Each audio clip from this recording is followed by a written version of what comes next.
Assalamualaikum warahmatullahi wabarakatuh.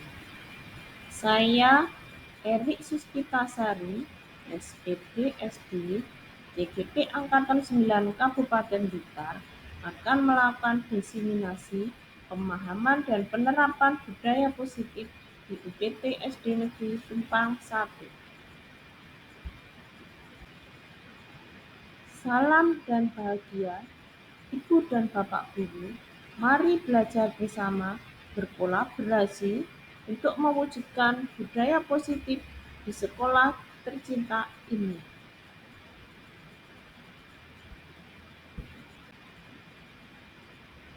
Dengan berdasarkan filosofi Ki Hajar Dewantara, pendidikan itu menuntun segala kodrat anak agar mereka dapat mencapai keselamatan dan kebahagiaan yang setinggi-tingginya, baik sebagai manusia maupun sebagai anggota masyarakat.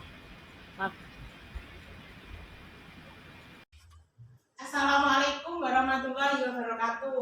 Waalaikumsalam warahmatullahi wabarakatuh. Salam dan bahagia Bapak Ibu Guru SDN Negeri Tumpang 1. Yang terhormat Ibu Kepala Sekolah SDN Negeri Tumpang 1, yang terhormat Bapak Ibu Guru SDN Negeri Tumpang 1. Pertama-tama marilah kita panjatkan puji syukur kehadirat Allah Subhanahu wa taala karena pada hari ini kita diberi kesehatan sehingga kita dapat bersama-sama melakukan belajar bersama di UPT SD Negeri Tumpang 1 tentang budaya positif. Kemudian tak lupa salawat serta salam kita aturkan kepada junjungan kita Nabi besar Muhammad Shallallahu Alaihi Wasallam yang akan kita nantikan sahabatnya kelak di yaumul kiamah. Bapak-bapak, ibu-ibu, teman-teman ya di PTS Negeri Tumpang 1 ini, sebelum kita mulai acara kita yaitu belajar bersama tentang disiplin positif, kita awali pembukaan dengan membaca basmalah. Bismillahirrahmanirrahim. Untuk yang acara selanjutnya yaitu sambutan dari Ibu Kepala UPT Negeri Tumpang 1, pada beliau saya persilakan. Assalamualaikum warahmatullahi wabarakatuh. Waalaikumsalam warahmatullahi wabarakatuh. Yang saya hormati Bapak Ibu Guru SDN Tumpang 1. Alhamdulillah segala puji dan syukur kita panjatkan kehadirat Allah Subhanahu wa taala yang telah melimpahkan nikmat kepada kita semua, mulai dari nikmat sehat, sempat, sehingga kita bisa mengikuti acara diseminasi pemahaman dan penerapan budaya positif. Kedua, salawat dan salam semoga tercurahkan kepada Nabi Muhammad SAW yang syafaatnya kita nantikan besok di yaumul kiamah. Pendidikan adalah modal utama bagi suatu bangsa dalam upaya meningkatkan kualitas sumber daya manusia yang dimilikinya. Sumber daya manusia yang berkualitas akan mampu mengelola sumber daya alam untuk meningkatkan kesejahteraan masyarakat. Bapak Ibu yang saya hormati, alhamdulillah di SD kita ini sudah ada CGP yang pada hari ini praktek. Ini sebagai motivasi kita mencontoh beliau Bu Erik. Semoga semakin banyak di SD kita yang mengikuti CGP. Semoga diseminasi hari ini berjalan lancar dari saya. Terus pembelajaran tentang CGP ini kiranya nantinya dapat bermanfaat di dunia pendidikan, khususnya dari dan UPT SDN Tumpang 1. Demikian sambutan dari saya. Kurang lebihnya mohon maaf. Wassalamualaikum warahmatullahi wabarakatuh. Waalaikumsalam. Terima kasih. kasih sambutan dari Bu Kepala Sekolah PT SD Negeri Tupang 1. Kemudian kita lanjutkan dengan belajar bersama tentang budaya positif. Mari kita belajar bersama. Tapi sebelumnya kita, Bapak Ibu mohon untuk berdiri sebentar ya. Kita ice breaking sebentar.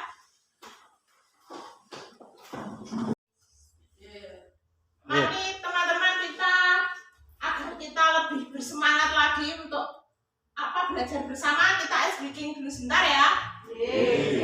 Ya, tangan diletakkan di atas. Nah, saya beri contoh sebentar ya. Gini, 1 ditambah 1 sama dengan 2. 2 ditambah 2 sama dengan 4. 4 ditambah 4 sama dengan 8. 8 ditambah 8 sama dengan 16. Nah ya, 1 ditambah 1 sama dengan 2. 2 ditambah 2 sama dengan 4. 4 ditambah 4 sama dengan 8. 8 ditambah 8 sama dengan 16. Terima kasih Bapak Ibu. Sekarang kembali. Ini saya di sini bukan berarti saya bisa kita belajar bersama, cuma ini yang materi saya dapatkan dari selama saya melakukan pembelajaran di guru penggerak. Pada modul 1.1 kemarin saya mempelajari tentang filosofi Ki Hajar Dewantara, bahwa pendidikan itu menuntut segala kodrat anak agar mereka dapat mencapai keselamatan dan kebahagiaan yang setinggi-tingginya, baik sebagai manusia maupun anggota masyarakat. Nah, di sini anak itu kita menuju ke arah kodrat anak, yaitu ada 2, kodrat alam dan kodrat zaman. Di kodrat alam itu ada hubungannya, kalau zaman kan sesuai dengan perkembangan zaman, sesuai abad 21 yang sekarang berbasis IT. Kalau berdasarkan kodrat anak, kan anak itu bermain seperti itu. Terus kemudian di situ kan anak juga harus mengerti tentang budi pekerti. Jadi ada hubungannya dengan budaya positif. Bagaimana anak itu bertingkah laku kepada orang tua, kepada teman, kepada masyarakat. Nah, misalkan kalau di lingkungan sekolah, kalau pagi datang ke sekolah diantar orang tua, itu kalau budaya positif kita itu kan biasanya kalau di SD kita kan 3S ya, senyum, sapa, salam. Ya, itu kalau di SD kita yang kita terapkan budaya positif seperti itu. Terus ada lagi, misalkan kalau hari misal pagi kan kita budaya positif yang kita laksanakan itu biasanya kan anak datang, terus kemudian kita harus bersama, kemudian melakukan sholat duha bersama. Itu kan termasuk budaya positif yang kita lakukan. Dan untuk mewujudkan itu kan kita juga perlu kolaborasi dan kerjasama untuk semua pihak, dari orang tua juga dari kita semua. Nah, sekarang Bapak Ibu, menurut panjenengan semua, apakah ini tentang budaya positif ya Bapak Ibu, untuk membiasakan anak untuk bisa budaya positifnya di SD kita. Nah, apakah memberikan dukungan dapat mendisiplinkan murid kita? Monggo Bapak Ibu. Bagaimana? Perlu ya memberikan hukuman. Terus bagaimana? Kok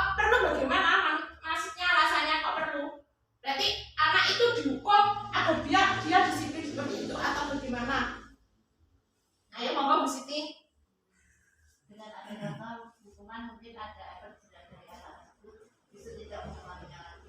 Ya berarti kalau dengan hukuman dengan efek jerah anak berarti untuk tidak melakukan lagi ya, tidak akan mengulang hal yang sama. Begitu ya. Ada yang lain monggo, Bu Reni. Belum. Monggo, Bu Sofi. Nggih. Menambahkan dari Bu Siti, Nggih. pemberian hukuman untuk efek jerah kepada anak dalam tanda kutip tidak boleh berupa fisik, bisa disesuaikan tingkat itu. Misalkan yang sudah kelas tinggi disuruh saja menyalin surat yang ada di Al-Quran sesuai dengan tulisannya, itu tidak ada hilang satu huruf atau satu kata kalimat, itu nggak boleh putus, tidak ulang lagi, nanti jika kelewatan mengulang lagi, dan itu akan takut sekali, anak itu takut dengan seperti itu. Nah, misalkan satu anak 40 ayat itu akan sulit, bahkan anak sekarang itu menulis Al-Quran pun, membaca pun malas, apalagi menulis. Saya kira itu daripada nanti kita memukul, karena itu sekarang serba salah, dicubit, dipukul, nanti bullying kepada anak, nanti orang tuanya juga bisa ikut campur, apalagi sudah ada media sosial atau viral. Berarti kalau dari Bu Sofi perlu ya, tapi ditingkatkan dengan yang mendidik ke siswa seperti itu nggih. Yang mendidik ke siswa bukan fisik. Bukan fisiknya, tapi identik dengan menghukum tapi mendidik. Ya, terima kasih Bu Sofi. Kemudian yang untuk yang kedua, apakah pemberian reward hadiah dapat meningkatkan prestasi murid kita? Monggo Bapak Ibu. Bu Nala, monggo. Kalau untuk pemberian reward atau hadiah itu bisa, tapi akan memiliki efek samping yang kurang baik. Kalau menurut saya dengan pemberian reward atau hadiah menjadikan murid itu kalau ingin berprestasi bukan karena dirinya, jadi karena orang lain, sehingga kurang memunculkan motivasi dalam diri murid sendiri untuk berprestasi. Sehingga kita sebagai guru juga harus punya cara lain bagaimana memberikan apresiasi kepada murid ketika mendapatkan prestasi. Terima kasih Bu Nala, tepat sekali Bu Nala. Dan untuk kita lanjutkan yang ketiga, apakah guru harus bisa memberikan solusi dari setiap permasalahan yang dihadapi oleh murid? Monggo.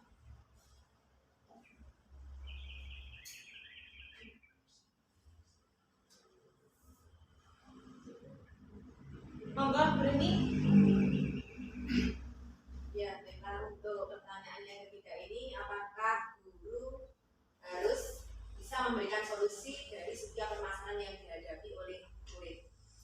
Yang menurut saya sebagai seorang guru itu kita memang harus bisa dan mampu memberikan solusi bagi masalah-masalah yang dihadapi oleh murid kita. Karena apa? Dengan memberikan solusi, setidaknya kita dekat dengan anak, maka anak akan merasa terlindungi, kemudian dapat menyampaikan segala inspirasi atau permasalahan yang dihadapi mereka dengan terbuka, sehingga kita bisa membantu, setidaknya kita bisa memberikan masukan langsung kepada si murid tersebut dan juga kepada orang tuanya. Berarti dari dengan memberikan rasa nyaman, ya, rasa nyaman pada siswa kita. Ya. Terus untuk yang keempat, apakah guru berperan sebagai teman bagi murid? Monggo Bu Dila. Baik, terima kasih. Ya, perlu sekali. Guru itu sebaiknya bisa menjadi teman, sahabat bagi murid. Jadi tidak harus menggurui, tidak, tetapi kita harus menciptakan kenyaman murid itu lewat pertemanan. Jadi nggak perlu ada kasta antara guru dan murid. Ya, terima kasih Dila ya. Berarti intinya apa? Kita biar murid itu lebih dekat kepada kita ya, apapun masalahnya mereka bisa curhat seperti itu ya Bu Dila ya. Terima kasih Bu Dila.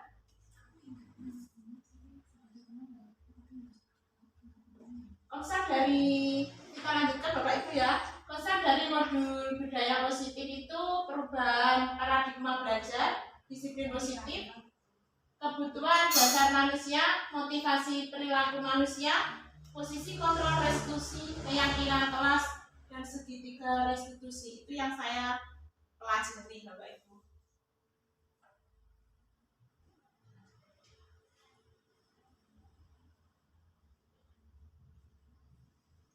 Dengan pembelajaran dengan paradigma baru dilakukan berdasarkan prinsip pembelajaran yang berdiferensi sehingga setiap siswa belajar sesuai dengan dari tahap perkembangannya untuk mewujudkan profil pelajar Pancasila. Berarti anak itu kan berapa belajarnya sesuai tahapnya. Misalkan kalau tahapnya itu misalkan anak di usia 6 sampai 7 tahun dengan anak yang 9 sampai 10 tahun kan cara belajarnya kan berbeda. Itulah anak itu belajar sesuai tahapannya. Nah, Bapak Ibu, kita juga di sini juga sudah menerapkan kurikulum merdeka nih. Tentunya kurikulum merdeka juga ada profil pelajar Pancasila. Kita semua juga sudah mengerti nggih. Nah, sekarang menurut Bapak Ibu, profil pelajar Pancasila itu apa saja toh Bapak Ibu? Dimensinya. Ya, dimensinya profil pelajar Pancasila. Beriman dan bertakwa. Ya, beriman dan bertakwa. Kemudian berpikir kritis, mandiri, kreatif, gotong royong, bernalar kritis, kebinekaan global. Ya Bapak Ibu, profil pelajar Pancasila ini yang sama, beriman, bertakwa, terhadap Tuhan Yang Maha Esa, berakhlak mulia, berkebinekaan global, bergotong royong, kreatif, bernalar kritis, dan yang satu Bapak Ibu mandiri, yang sudah kita laksanakan, sudah kita terapkan untuk pembiasaan kepada anak-anak untuk mandiri, nggih. Mereka bisa menyiapkan keperluannya sendiri, kemudian waktunya sholat sudah mengerti karena mereka sudah terbiasa untuk mandiri, memakai sepatunya sendiri juga sudah bisa, pakai kelas sudah mengerti, tidak harus diopiak-opiak oleh Bapak Ibu gurunya.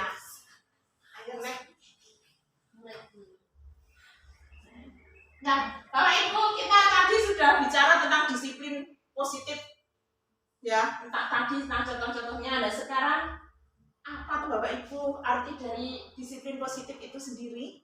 Monggo.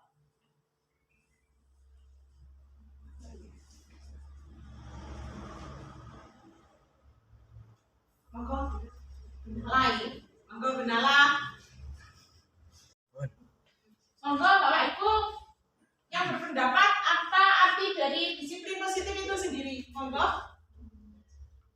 Disiplin itu kan aturan ya Bu Erin ya? Iya, aturan. Betul Kalau sekali. disiplin positif itu aturan yang memang istilahnya menuju ke arah yang positif.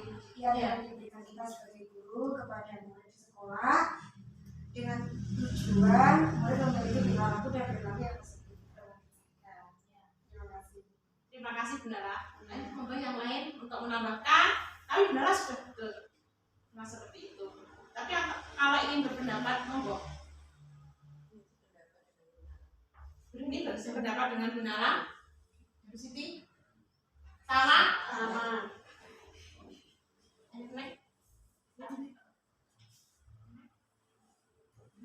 Dalam budaya kita itu disiplin yaitu sesuatu yang dilakukan seseorang untuk mendapatkan kepatuhan. Kita cenderung menghubungkan kata disiplin dengan ketidaknyamanan. Karena di sini kalau dengan kepatuhan anak itu melakukan disiplin itu karena dia itu harus patuh apa yang dikatakan oleh orang yang dia anggap itu, misalnya kalau di sekolah harus patuh apa yang dikatakan oleh Bapak Ibu guru. Bukan dari timbulnya dari kesadaran dirinya sendiri. Jadi mereka ini jadi dengan patuh apa yang aturan yang diterapkan oleh Bapak Ibu guru, karena mereka apa? Mereka tidak nyaman karena mereka takut akan mendapat suatu hukuman. Seperti itu. Kalau dalam budaya kita ya itu. Terus sebagai pendidik, tujuan kita adalah menciptakan anak-anak yang memiliki disiplin diri sehingga mereka bisa berperilaku dengan mengacu pada nilai-nilai kebajikan universal dan memiliki motivasi intrinsik itu yang saya maksud tadi ya, yang berasal dari kesadaran dirinya sendiri. Tidak, mereka melakukannya tidak karena takut akan mendapat hukuman, karena harus patuh kepada bapak ibu guru. Kemudian disiplin positif itu merupakan salah satu cara penerapan disiplin yang bertujuan untuk menumbuhkan kesadaran serta memberdayakan anak untuk melakukan sesuatu tanpa paksaan, juga tanpa ancaman dan tanpa hukuman. Mereka sadar untuk melakukannya sendiri karena mereka akan mengerti manfaat dari mereka melakukan disiplin itu sendiri. Jadi mereka tidak melakukannya tidak karena paksaan, tidak karena ancaman, dan tidak karena hukuman. Jadi karena kesadaran mereka sendiri bahwa itu akan bermanfaat untuk dirinya. Contohnya saja Bapak Ibu, pada waktu kemarin kita kan COVID-19 ya, ada musim COVID kemarin ya. Lah, anak itu kan atau semua orang itu pergi kemanapun, mereka memakai masker atas kesadaran mereka sendiri. Kenapa? Untuk menjaga kesehatannya mereka. Jadi mereka itu melakukannya tidak karena mereka diancam untuk kalau tidak memakai masker saya denda atau saya penjara, kan tidak seperti itu. Dan mereka melakukannya tidak karena paksaan dan tidak karena akan mendapat hukuman, tapi akan kesadarannya mereka sendiri. Kesadarannya mereka, manfaat dari mereka itu menggunakan masker, seperti itu contohnya.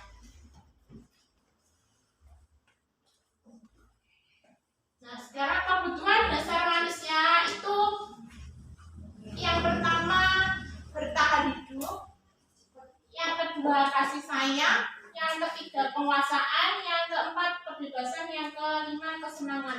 Di sini bertahan hidup itu kalau kita misalnya mengajarkan ke anak-anak itu seperti tempat tinggal, makan, seperti kayak kebutuhannya, iya seperti kebutuhan pokok, Bapak Ibu. Kalau kasih sayang sudah mengerti sendiri ya, memang semua orang itu membutuhkan kasih sayang. Kalau kita itu membutuhkan kasih sayang ya pada teman-teman kita, pada lingkup lembaga kita ya, kalau kita sebagai guru di sini.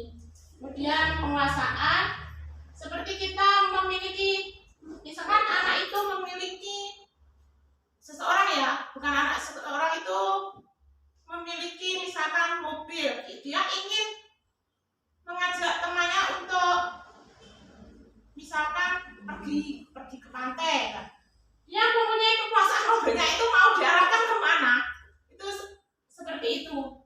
Kemudian ini kebebasan, saya bebas mengajak siapapun karena itu kan kekuasaannya dia berhak untuk memiliki kebebasan untuk mengajak siapapun dan pergi kemanapun, misalkan tadi ya, misalkan ke pantai seperti itu. Kesenangan, kesenangan juga penting Bapak Ibu, karena kalau tidak merasa senang, anak itu otomatis kalau dalam pembelajaran dia tidak akan semangat karena tidak senang dengan pelajaran apa yang diberikan oleh Bapak Ibu guru. Nah itu dia tidak akan semangat dalam mengikuti pembelajarannya yang dilakukan oleh Bapak Ibu gurunya. Oke, monggo benalah Bu Rini, semoga berjalan lancar.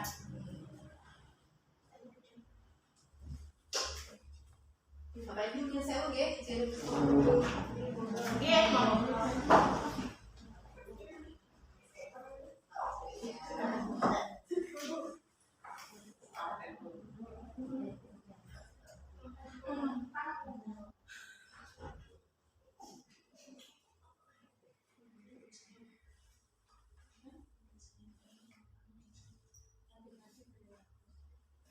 Motivasi perilaku positif. Dorongan yang timbul pada diri seseorang secara sadar atau tidak sadar untuk melakukan suatu tindakan dengan tujuan tertentu. Yang pertama, menghindari ketidaknyamanan hukum. Melakukan disiplin diri karena takut hukuman. Ini adalah tingkatan terendah dari motivasi perilaku manusia. Seperti tadi ya, mereka melakukannya disiplin diri itu karena mereka takut akan mendapat hukuman. Misalkan mereka berangkat sekolah itu selalu terlambat, terus diberi hukuman. Kamu kalau terlambat, keliling lapangan 10 kali. Sama itu. Jadi mereka itu berangkat pagi karena takut disuruh dihukum lari keliling lapangan 10 kali seperti itu. Nah itu menghindari seperti itu ya, menghindari ketidaknyamanan hukum. Kemudian yang kedua, untuk mendapatkan imbalan atau penghargaan dari orang lain, melakukan disiplin diri karena dia menginginkan imbalan, motivasi. Ini berada satu tingkat di atas motivasi yang pertama, yaitu menghindari ketidaknyamanan hukum. Di sini anak itu melakukan sesuatu disiplin karena ingin mendapat imbalan pujian. Seperti ini. Dia misalkan berangkat pagi, dia dapat pujian dari guru. Bagus sekali, pintar sekali, kamu bisa berangkat pagi, tidak terlambat, seperti itu.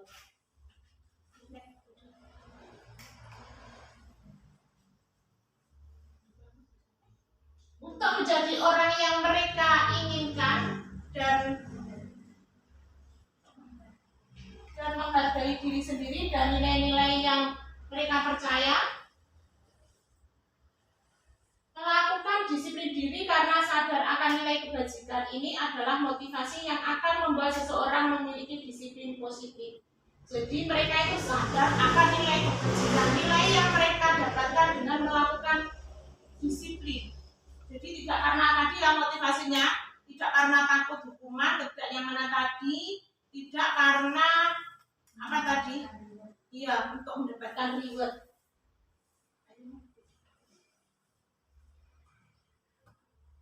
Konsep disiplin dengan identitas gagal itu yang pertama adalah hukuman. Nah, kenapa hukuman? Hukuman itu menyakitkan Bapak Ibu. Karena mereka kan biasanya kalau hukuman itu kan identik dengan menyakiti, dia itu melakukannya terpaksa. Itu kan mereka akan merasakan sakit yang menyakitkan. Iya. Kemudian tidak nyaman, menimbulkan tidak nyaman, rasa tidak nyaman pada anak. Kemudian yang ketiga itu menimbulkan rasa takut. Jadi melakukan sesuatu itu karena merasa takut. Kemudian yang keempat itu memaksa. Mereka melakukannya terpaksa. Kemudian murid menyembunyikan kesalahannya. Mereka takut untuk berperilaku jujur. Padahal jujur itu perlu sekali. Itu hubungannya dengan budi pekerti. Kemudian murid menjadi rendah diri. Jadi rasa kepercayaan diri pada anak itu hilang karena mereka takut dengan hukuman. Kemudian penghargaan itu sangat-sangat tidak efektif. Karena mereka melakukannya tadi untuk mendapatkan reward motivasinya. Kemudian dapat merusak hukuman. Karena yang selanjutnya mematikan kreativitas. Mereka tidak akan kreatif karena mereka ibaratnya seperti gimana ya, didoktrin seperti itu ya. Kalau penghargaan doktrinnya, kalau kamu bisa seperti ini, kamu akan mendapatkan seperti ini, seperti itu. Kemudian menghukum dengan sistem ranking. Seperti kita kalau di kelas, sebenarnya kan kalau sekarang umur itu kan kurikulum merdeka kan tidak ada sekarang untuk ranking kelas juara 1, 2, 3. Itu karena ini. Itu menghukum dengan sistem ranking, itu mereka yang di bawah yang tidak mendapatkan ranking, itu mereka akan minder. Apalagi diumumkan di atas panggung. Ya, yang mendapat ranking itu mereka melakukannya pokok aku harus dapat juara, kan seperti itu. Terus kemudian merampas hak menghargai dirinya. Dia tidak akan bisa menghargai dirinya karena motivasinya hanya ingin mendapatkan penghargaan.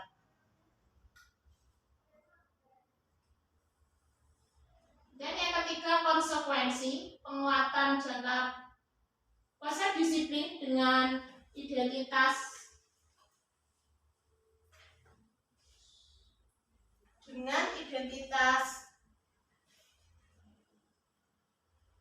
itu konsekuensi penguatan jangka pendek, perlu monitoring berkelanjutan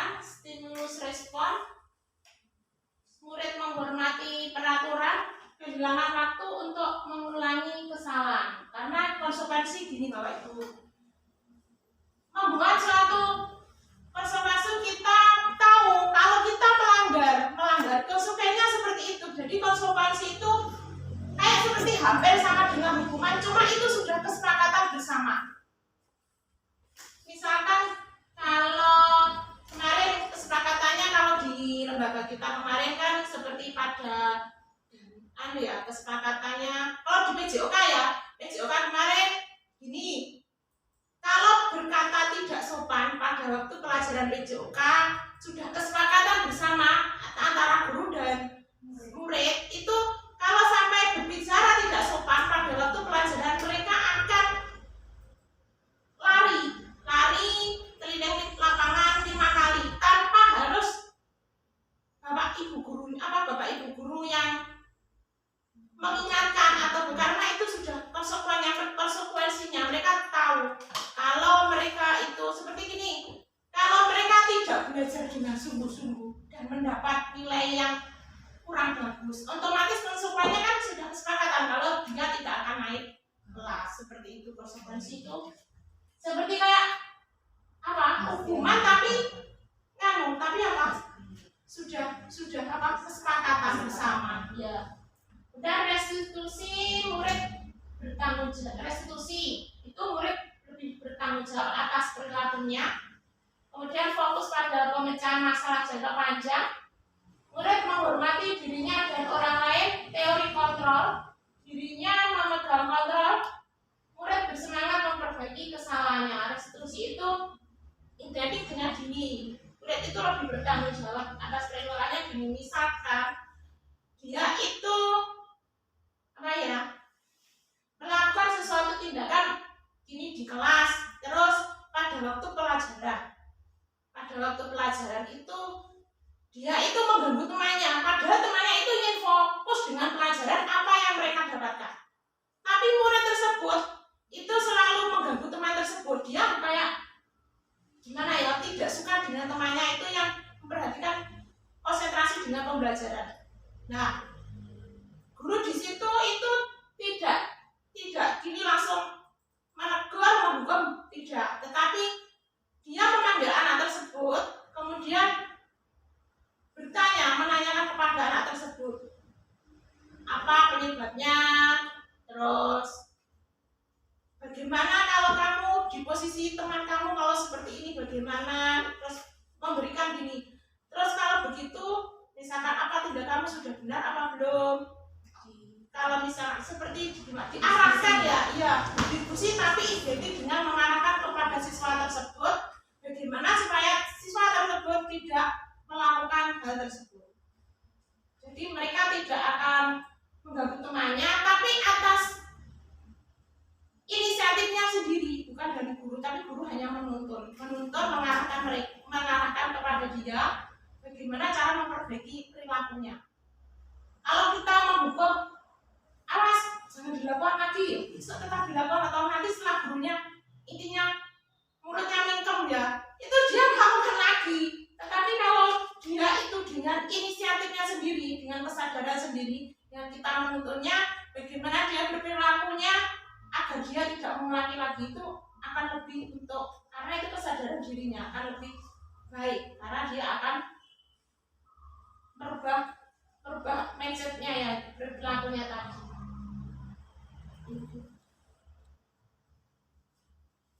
Konsep disiplin pendekatan restitusi, sebuah cara menanamkan disiplin positif pada murid. Pengertian restitusi itu proses menciptakan kondisi murid untuk memperbaiki kesalahan mereka sehingga mereka bisa kembali pada kelompok mereka dengan karakter yang lebih kuat. Seperti tadi, karakternya lebih bagus, dia budi pekertinya lebih bagus. Seperti tadi kalau contohnya tadi mengganggu temannya, dia sudah tidak akan mengganggu temannya karena kesadaran diri pada dirinya bahwa itu perbuatan yang tidak baik.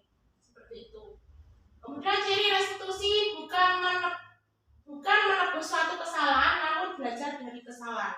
Jadi tidak menebus kesalahannya itu, tidak mengganti rugi seperti itu kalau menebus. Nah, itu kemudian memperbaiki hubungan. Jadi hubungannya dengan temannya, karena sering kalau tadi contohnya seperti tadi, hubungan dengan temannya kan jadi tidak baik. temannya menjadi dendam pada dia karena selalu diganggu. Tapi kalau di restitusi ini dia lebih identik dengan memperbaiki hubungannya dengan teman agar hubungannya dengan teman itu baik. Kemudian tawaran merupakan suatu tawaran, bukan suatu paksaan. Jadi dia melakukannya tidak terpaksa karena tadi kan menuntunnya tadi menawarkan bagaimana untuk memperbaikinya ya. Kemudian menuntut untuk melihat ke dalam diri. Dia mencari kebutuhan dasar yang mendasari tindakan, karena kalau siswa tersebut itu kelima kebutuhan dasarnya tidak terpenuhi, maka anak itu otomatis ya disiplin positifnya itu kurang. Karena kayak gini loh, kebiasaan dia itu kesenangannya kurang.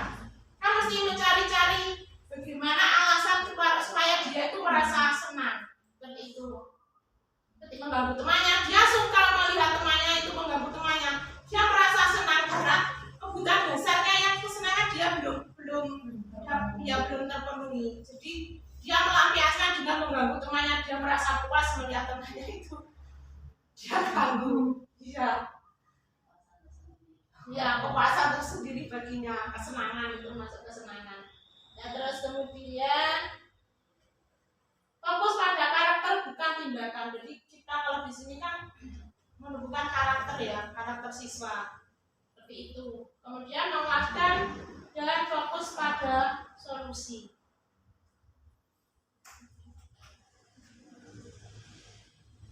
Perbedaan contoh kasus di sini perbedaannya ya antara hukuman, konsekuensi, dan restitusi. Nah, contoh kasusnya siswa yang sering tidak mengerjakan PR. Itu kalau hukuman, guru menghukum siswa berdiri di luar kelas atau di depan kelas. Karena hukuman itu identik dengan fisik yang dihukum. Jadi dengan fisik, kalau dulu kan fisik bisa dengan mencubit atau bagaimana ya. Ya seperti itu. Terus guru marah dan murid menjadi takut. Mesti tahu kalau menghukum tidak mungkin menghukum kok enggak dengan senyum-senyum jelas itu tidak menghukum. Kalau menghukum sih wajarnya seperti kayak menyeramkan gitu, seperti itu. Jadi menghukum itu guru mesti fisiknya mesti kelihatan marah seperti itu. Nggak mungkin menghukum dengan maksudnya dengan senyum terus nada bicaranya itu datar-datar saja kan ya jelas tidak mungkin. Mesti guru itu marah. Jadi murid itu menjadi identik dengan takut pada guru. Ya, konsekuensi bedanya hukuman dan konsekuensi ya. Kalau konsekuensi ini di sini guru memberikan konsekuensi untuk mengerjakan PR-nya saat istirahat atau dikerjakan sebanyak berkali lipat. Itu karena mereka sudah konsekuensi itu kan sudah kesepakatan. Jadi misalkan anak itu tidak mengerjakan PR,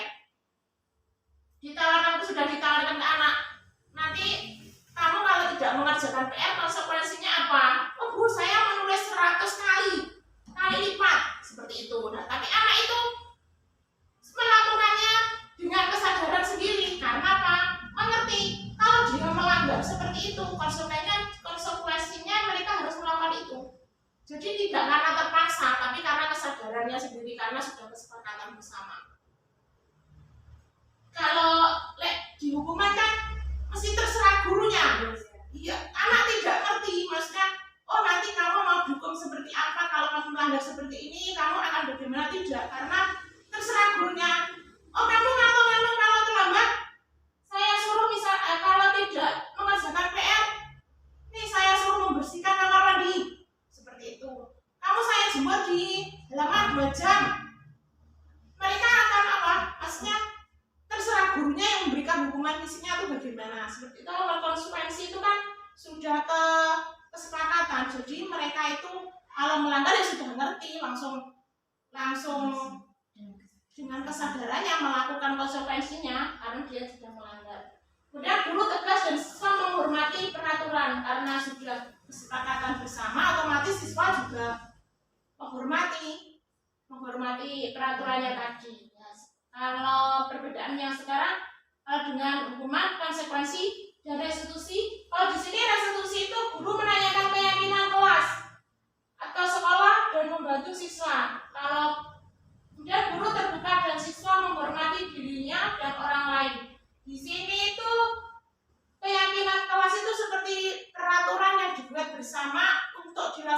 bersama. Jadi di sini tidak dengan di konsekuensi ya. Kalau konsekuensi tadi kan ada kalau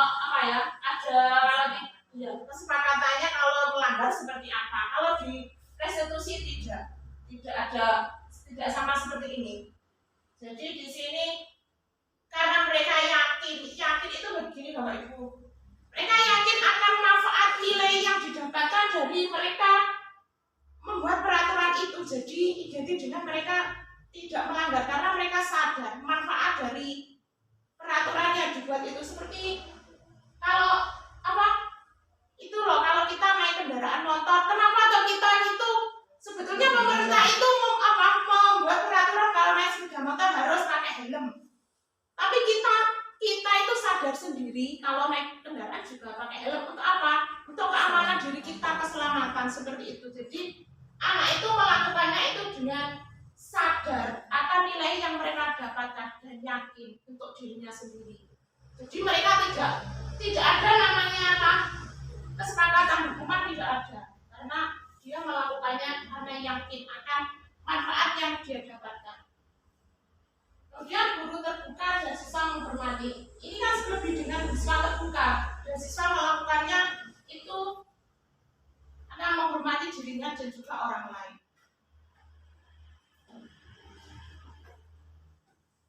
Posisi kontra restitusi. Ya, posisi kontra restitusi itu penghukum. Jadi karena tadi bukan ya, membuat rasa bersalah, teman, pemantau, manajer. Nah, menurut Bapak Ibu sekarang yang sudah panjenengan lakukan dari kelima posisi kontra restitusi itu yang mana? Menurut Bapak Ibu yang sudah dilakukan, monggo.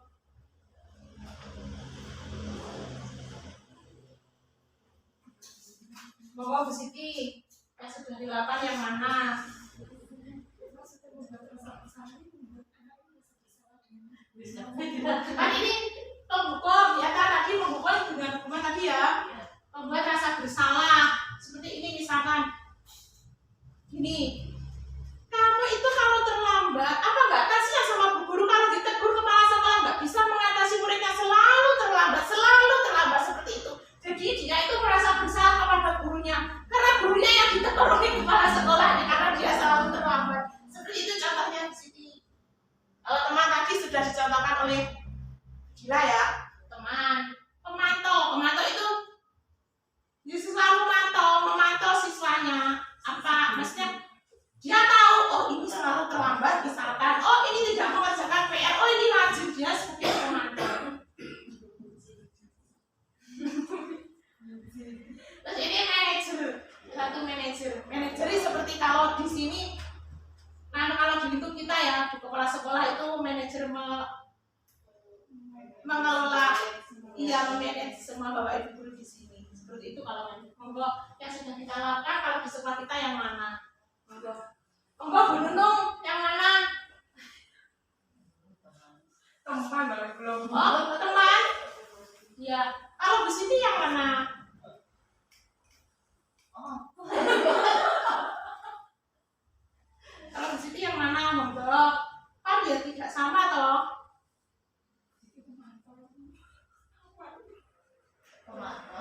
Di situ memantau. Apa di situ kalau panjenengan?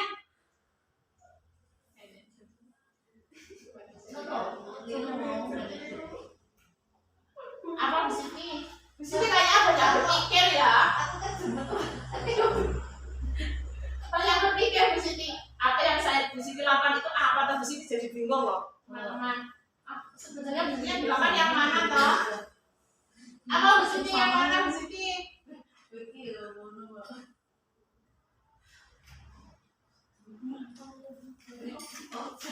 Yang mana di sini panjenengan? Oh, teman sama dengan Bu Nunung. Kalau Bu Sofi yang mana Bu Sofi? Oh, Bu Sofi yang manajer. Kalau Bu Dila yang mana Bu Dila? Teman. Dila yang teman. Pak Didi? Nggak ada yang sami Pak Didi di sini. Pembuka, membuat rasa bersalah, teman, pemantau, manajer Pak Didi. Nggak ada yang saya sami di sini.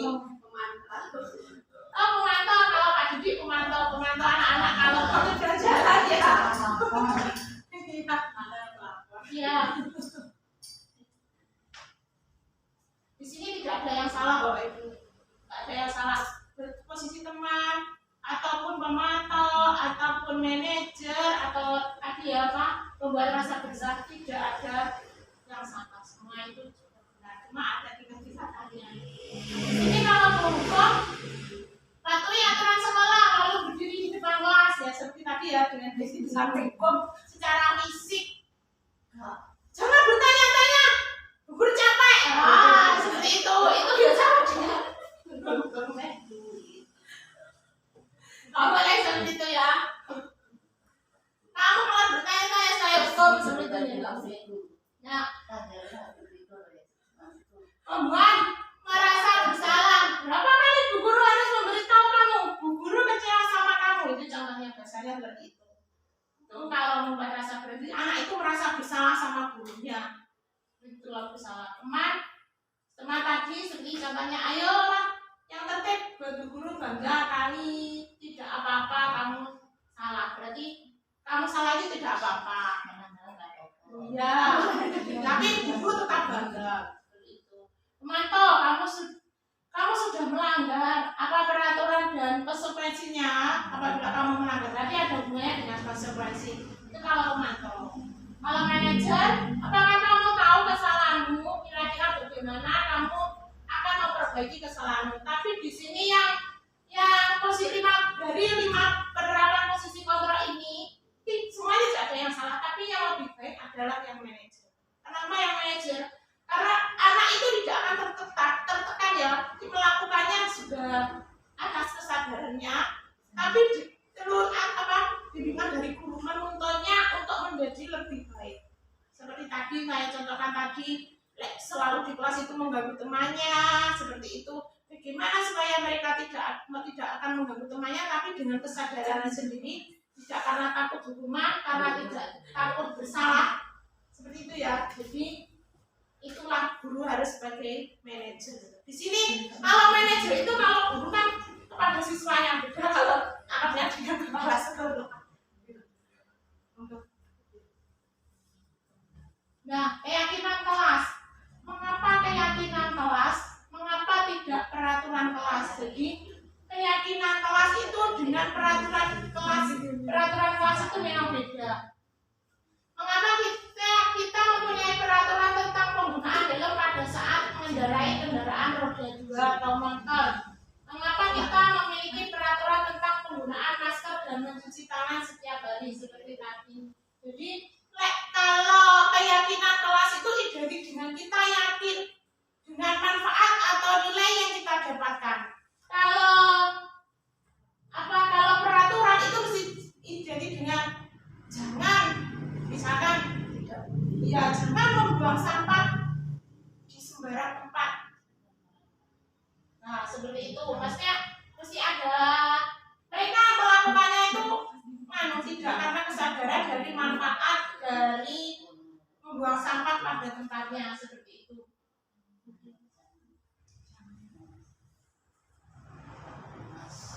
Bagaimana kita lanjutkan? Bagaimana pembentukan keyakinan kelas?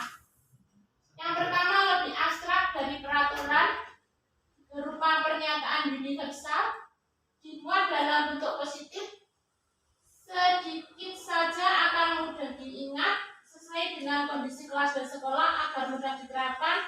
Semua warga kelas atau sekolah dilibatkan saat membuatnya, karena itu penting ya ini. Semua warga kelas dan sekolah dilibatkan karena mereka melakukannya itu dengan kesadarannya tadi, yakin akan manfaatnya, makanya dibuat itu bersama-sama. Kalau sedikit saja tapi mudah diingat di peraturannya, seperti keyakinan jangan panjang-panjang, mereka akan lupa. Jadi misalkan di kelas itu ada keyakinan kelas, misalkan kelas harus selalu bersih, berarti itu dengan menjaga kebersihan kelas. Terus tiket kelas datang lebih awal, seperti itu.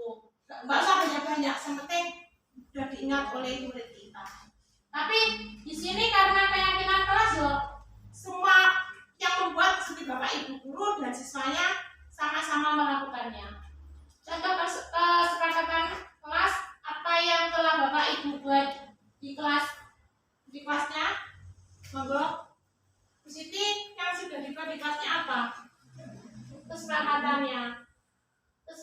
kelasnya. Pak Siti kan kelas 1. Kesepakatannya kalau kelas 1 bagaimana Bu Siti? Kelas panjenengan? Tidak boleh terlambat ke sekolah. Tidak boleh terlambat ke sekolah. Itu saja. Pembiasaan pembacaan doa-doa surat pendek setiap pagi yang tidak mengikuti menyusul. Misalnya berapa surat membaca sendiri. Berarti kesepakatannya apabila tidak mengikuti membaca surat pendek, membaca sendiri. Tidak semuanya yang dihafalkan saja. Yang berarti yang dihafalkan saja. Yang dia hafal. Yang dia hafal maksudnya. Berarti tidak menuntut ya. Masih tidak menuntut diam saja. Kalau di kelasnya Budila, apa Budila? Biasanya terkenal tidak mengerjakan PR menulis 100 kali. Mantap Budila. Kesepakatannya itu. Jika menjadi kesepakatan mereka tidak akan melakukannya dengan senang hati karena sudah kesepakatan bersama. Kalau tidak mengerjakan PR menulis 100 kali lipat. Mantap Budila. Kelas tinggi. Raportnya Bu Siti diterapkan dengan Budila menulis 100 kali ya nggak mau masuk kelas Bu Siti. Trauma dulu. Takut tahu disuruh menulis 100 kali Bu Siti. Tapi kalau kesepakatan nggak ada rasa takut karena mereka sudah mengerti kalau apa karena sudah menjadi kesepakatan.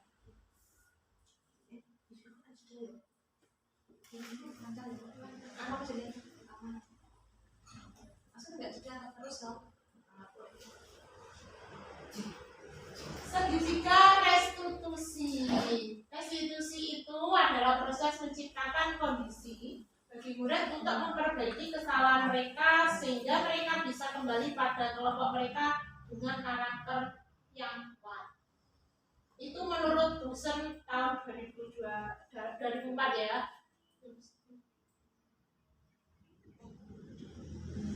Restitusi bukan untuk menebus kesalahan. Restitusi adalah sebuah tawaran dan bukan paksaan. Restitusi fokus pada solusi dan dapat mengembalikan murid yang berbuat salah pada kelompoknya. Jadi dia melakukannya memperbaiki dari perilakunya tadi seperti tadi saya ceritakan tentang mengganggu temannya pada saat pembelajaran seperti tadi.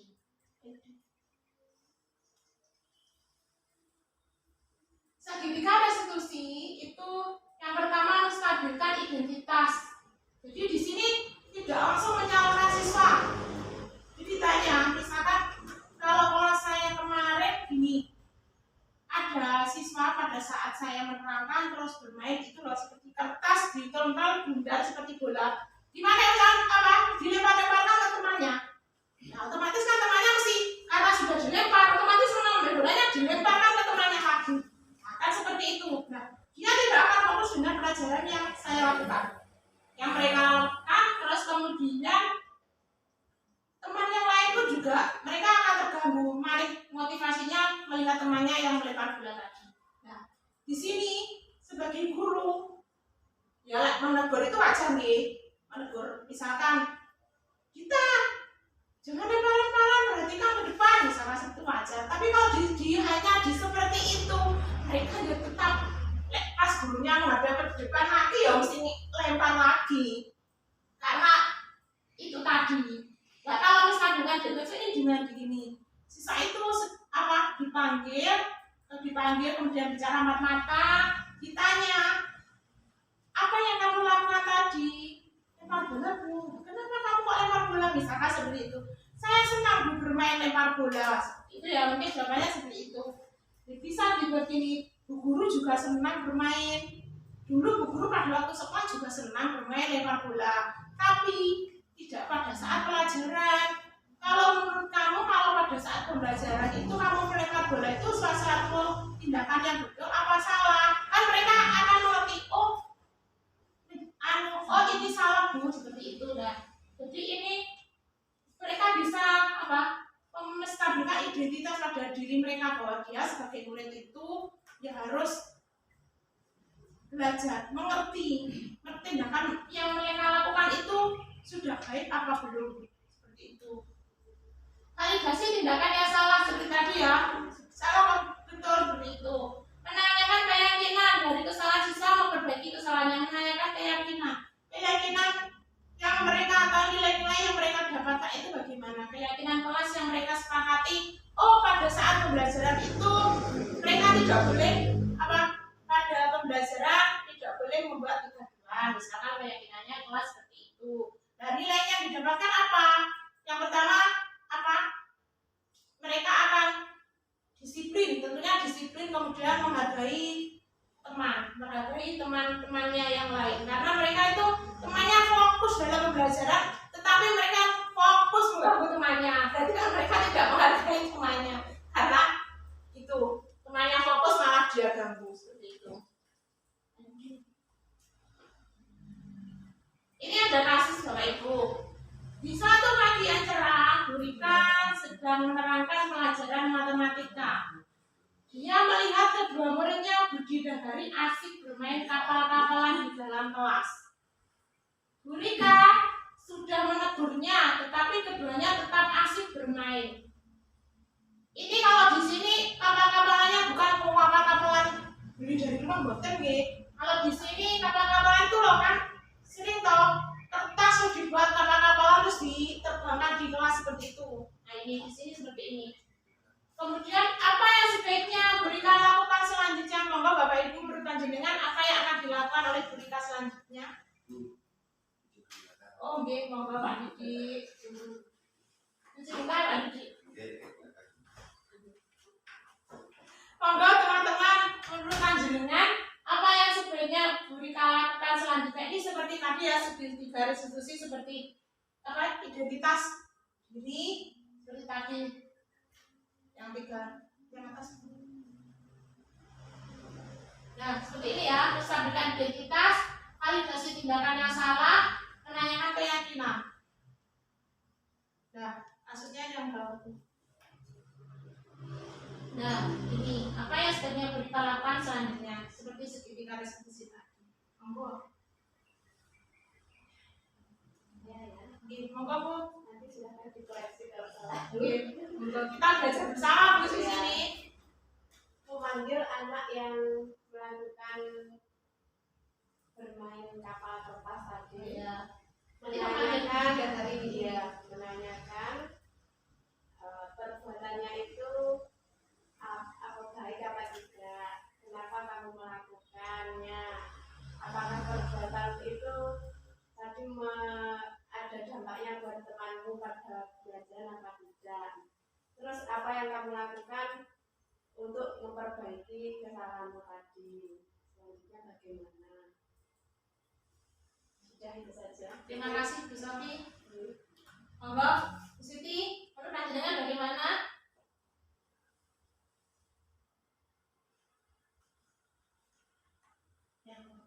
Yang tiga tadi dua.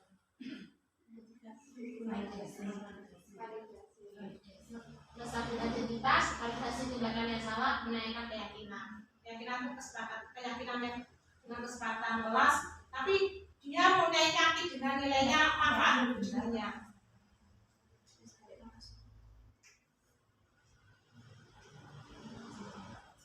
Nomor seperti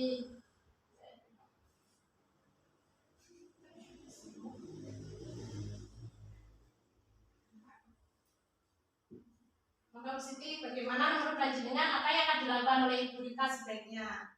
Kalau Sofi tadi seperti itu, menurut panjenengan bagaimana?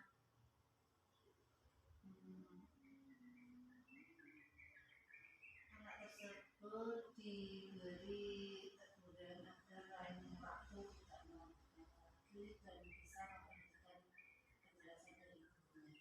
Dan menurut Siti, berarti anak tersebut ditegur ya, ditegur untuk tidak melakukan lagi, terus pada waktu selanjutnya nih. Ya, selanjutnya dapat memperhatikan penjelasan dari ibunya. Dapat memperhatikan penjelasan dari ibunya. Monggo Bu Dila, bagaimana menurut panjenengan Bu Dila? Sama kayak Bu Sofi dan Bu Dila.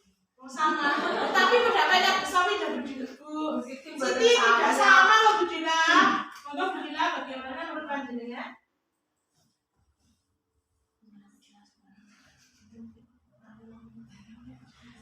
Menurut saya sebaiknya tidak menghakimi anak tersebut, tetapi dipanggil, mereka berdua dipanggil, terus dimintai keterangan kenapa kok main kakak-kakak di dalam kelas.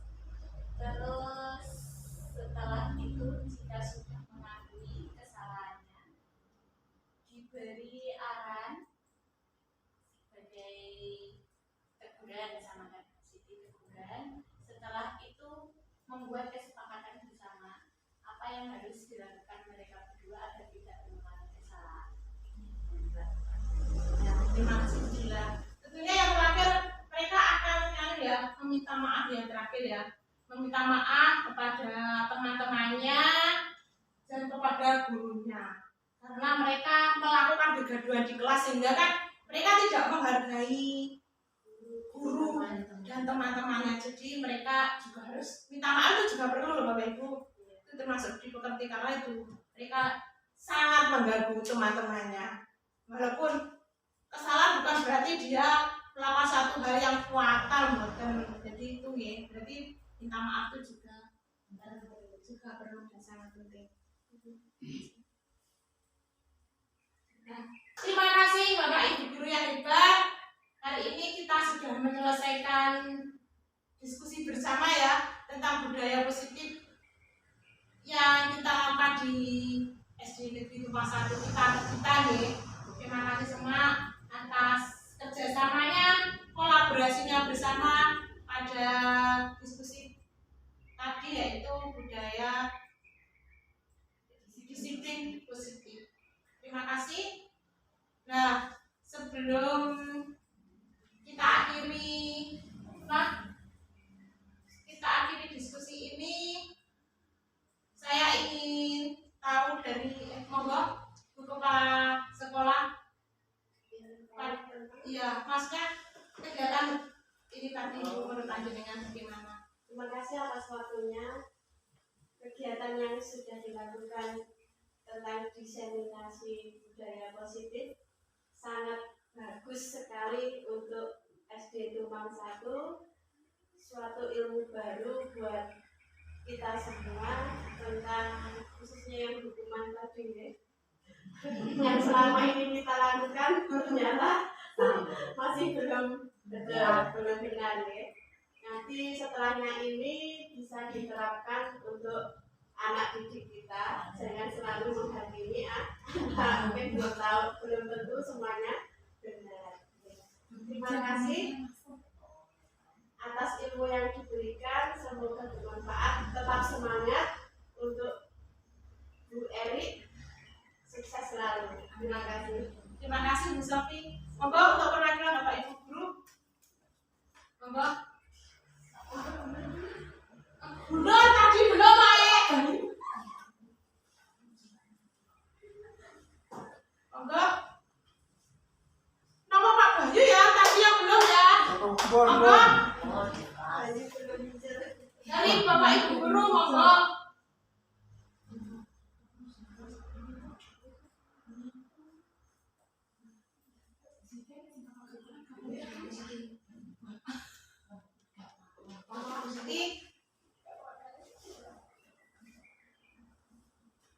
Terima kasih atas kesempatannya diseminasi ini, semoga bisa bermanfaat bagi saya dan untuk semua warga sekolah SD Tumpang 1 kedepannya agar lebih baik lagi. Terima kasih Bu Siti. Terima kasih Bu Sofi. Terima kasih teman-teman untuk mensukseskan kegiatan hari ini ya. Terima kasih. Nah, sebelum kita akhiri kita baca Alhamdulillahirobbilalamin. Ya, Bapak Ibu, saya akhiri. Wassalamualaikum warahmatullahi wabarakatuh. Waalaikumsalam warahmatullahi wabarakatuh.